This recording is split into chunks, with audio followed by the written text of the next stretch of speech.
What is up, you guys? My name is Madison. Welcome back to my channel. Welcome if you are new. So I've had a lot of different videos planned, but there's something going on with like the audio in my phone when I like export it into iMovie. And also I've just been like super busy. So I'm trying to branch out of the, TBRs, project pans, and try and do something fun, funky, fresh. So today I'm doing a bunch of different books that I think will get y'all into reading, or like got me into reading. I have a bunch of different genres here. So yeah, this might be a little long, so I'm just going to go straight into it. So starting off is contemporary. These are the ones that, most people gravitate toward. I'm not going to count like romance in this selection either, because you can find romance in pretty much anything. And I don't read a lot of romance, it's just not my thing. But contemporary, both of them do include a romance. So I have Paper Towns by John Green, and I also have The House on the Cerulean Sea by T.J. Klune. So talking about Paper Towns, I was not a big fan of this book, but I thought that the adventure that was given to it, as well as some of the romance aspects, plus like one of my favorite characters ever, I think her name was Quinn, not Quinn. Okay, her name is Lacey. That's her name. I loved her. I thought all of the side characters have really good like character dynamic, but the main characters were meh. But this is just a really good book to get you into reading. It's very like entrancing. John Green is a famous author, obviously. He's also a very funny TikToker. I definitely recommend looking up his TikTok. The movie is also very good, so I also recommend reading this and then watching the movie and comparing each, like the similarities and differences. I do that a lot with adaptations like that. But yeah, and House on the Cerulean Sea. It's a very cute book. It follows a like almost social worker type of person that goes to supernatural houses, I guess, works in the supernatural realm, and you follow a bunch of like supernatural kids, but they're not like their abilities, they're children. And the main character, I believe his name is Linus Baker, is trying to understand that these are just children, they're not like monsters or anything just because they have special powers. And the romance in this was so adorable. My mom loved it. It does follow an LGBTQ plus storyline, which I think is so needed, especially in books like this that aren't, just romance or anything like that. And I do think that this is a very, very good book to get you into reading, especially if you are into like books that follow LGBTQ plus characters or even children. If you're into things like social work, this is a very, very good book to get into. If I say very, very good one more time. Next, I'm gonna go into science fiction. These are both by the same author because I don't branch out in science fiction, because why would I when I have Marie Lu? Also, yes, this is the second book. My best friend currently has the first one, but this is Wildcard by Marie Lu. The first one is Warcross. And then I also have Young Elites by Marie Lu. This one is so much better than this one, but they're like on even playing fields at this point. So following this one follows So I hated the way I explained it. I made it so long and complicated. But basically it takes place in like 1358. And we follow our main character, Adelina, who was like struck by like this disease and like had her eye taken out. So she got like this magical power. And everybody like with this power, like with some kind of like marking on them, got this power from this disease. And they're called like Malfettos. And basically they're trying to take them down. And then the young elites come and save Adelina, who's about to get executed because like she killed her dad or something. And yeah, basically that is all this book is about. I definitely recommend it if you are into like the supernatural aspect of sci-fi. It's good for things like that. And Wildcard / Warcross, because it's a duology, follows our main character. Why can I not remember characters? Amika. Follows our main character, Amika, who is a like hacker / bounty hunter who like hacks her way into a game, and she needs to figure out all of these things while also playing in this like really big championship. And this is just a really good game if you're super into like video games, sci-fi, like almost fantasy like, but like not really. Like this is like true sci-fi to me. So yeah, without involving aliens, because I'm not a fan of aliens, which is very surprising.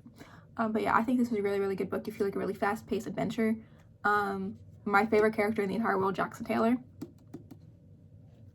She's in that book. Next, going into nonfiction.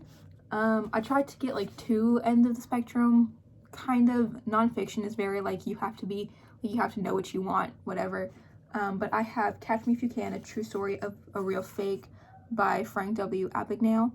And then I have The Collected Schizophrenias by Esme Wong. I will not be pronouncing the second name. Cannot do it.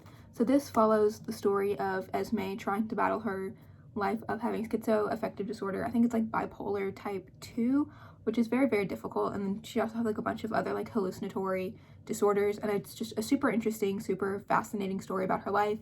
And if you want to get it more into like a mental health view without just like reading like almost a textbook, this is very, entertaining and very informative. So I definitely recommend if you want to get into something like that. And this one is more of a true crime book without it being like true crime. Nobody dies, nobody's murdered. I do have books about that though, so if you want like my true crime selection, just let me know. But this follows Frank Abagnale, who is also helped by Stan Reading, writing this book, who is a con man. He's played by Leonardo DiCaprio. Lucky man. And he's pretty much just pretending to be a co-pilot and having all this stuff, and it follows his life of pretty much just cashing fake checks that he writes himself after not having the best family life. So yeah, I think it's very interesting. Next, getting into classics. Again, classics is something like you have to know what you like, what you don't like. But both of these are considered like gothic. But that's all I read. Why am I doing this? That's all I read like classic wise, because I'm not a big fan of like Jane Austen or anything. I am going to read Picture of Dorian Gray though. I will let y'all know how I do like that. But first I have Dr. Jekyll and Mr. Hyde. I just finished this book. It's by Robert Louis Stevenson. This was such a fascinating like mystery. And like everybody knows the story of Dr. Jekyll and Mr. Hyde, but just reading it, you're like, there's no way. There is no way. Like, because you don't follow either character. You follow Mr. Utterson. And it's pretty much told like in a story. And then at the very end, you get two different letters. So you get the perspective of Dr. Jekyll and then the perspective of like another doctor who's like very close to them. And it's just fascinating. I love it. I think it's so good. Definitely recommend if you want like a short classic. It's easy to read. Next, I have Dracula by Bram Stoker. I've talked about this. This is my favorite classic of all time. The beginning, super dense. Like, it is super dense and hard to get through. But once you get to like the mystery, the action, everything, it's just so like, it's just beautiful. I love it. And like, we don't follow Dracula. Dracula's like the antagonist. So we're following like this group of people who want to take down Dracula and like end his life so he can't hurt any more women, because he only preys on women for whatever fucking reason. Yeah, so I definitely recommend if you want kind of like that really like just like soak in your books, especially like if it's like a murder mystery type thing. It's really good. I definitely recommend. Next, I have poetry. I'm sure everybody knows what I'm about to say, but anything by Rupi Kaur, like anything. I have Milk and Honey, The Sun and Flowers, and Homebody.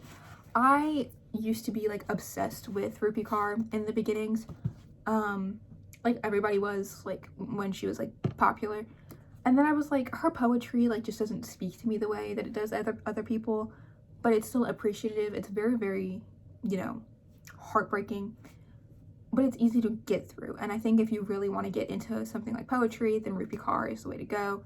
There's also Amanda Lovelace, who's very similar to Rupi Kaur. Like, definitely recommend both of those authors, but Rupi Kaur, they're popular, they're small, and they're just meaningful.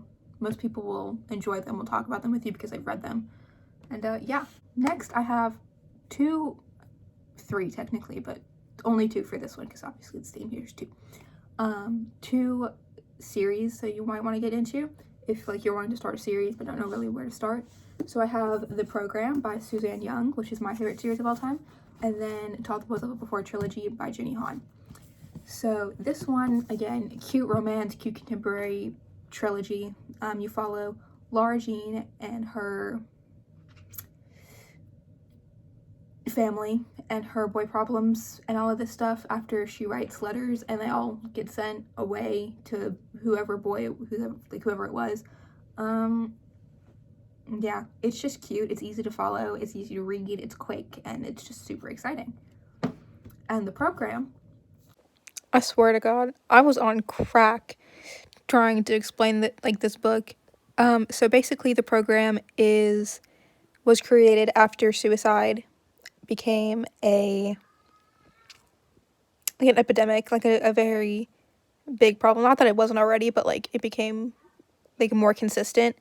And the program was trying to like recruit people that didn't have stable emotions and things like that. And I believe that each book follows a different storyline. So that like it obviously still follows like the program, which is an organization or something like that. And yeah, that's basically it. I don't know why I went into a whole spiel for like a minute. next is more like children's, like middle grade books. So first I have Harry Potter and the Sorcerer's Stone by Harry Potter. And then Wonder by R.J. Policio. So this one obviously also became a movie. It follows our boy Augie,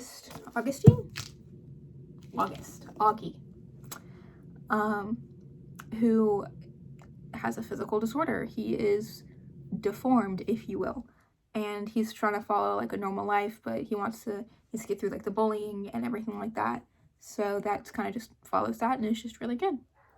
There's really not much else to explain.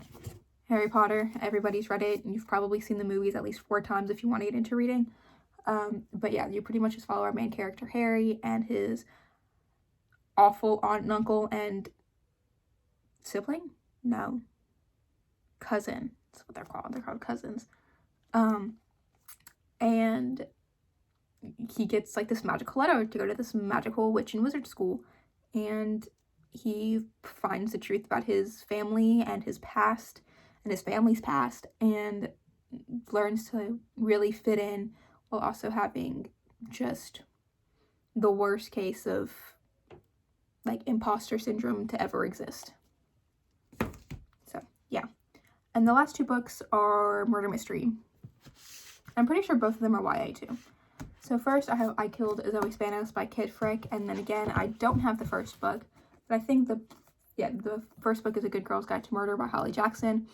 This one you follow Pip Fitz Amobi, and she's doing this research paper on the death of somebody and wants to find out who really killed her. So yeah. And I Killed Zoe Spanos, it's pretty much the exact same thing, except Zoe Spanos is the dead person, and we are following Anna Ciccone. And basically, Anna Ciccone confessed to a murder that she did not commit, and we're following her present and past, like figuring out who Zoe Spanos is, her in jail. Plus, there are like parts of like a podcast that one of her friends is doing to solve this, and everybody's just like in a lot of distress because Zoe and Anna look the exact same, and it's just crazy. I definitely recommend. This is like one of my favorite books ever. Anyway, that's all for today's video. I'm sorry if I talked a lot or I stuttered or said a lot of similar things. My brain has been working on overdrive recently, but but I am on spring break, so hopefully I can film at least one more video by the end of the week. And yeah, I hope you enjoyed. Make sure to like, comment, and subscribe down below. On my social media will also be down below, and I will see you next time, whatever that may be. Bye!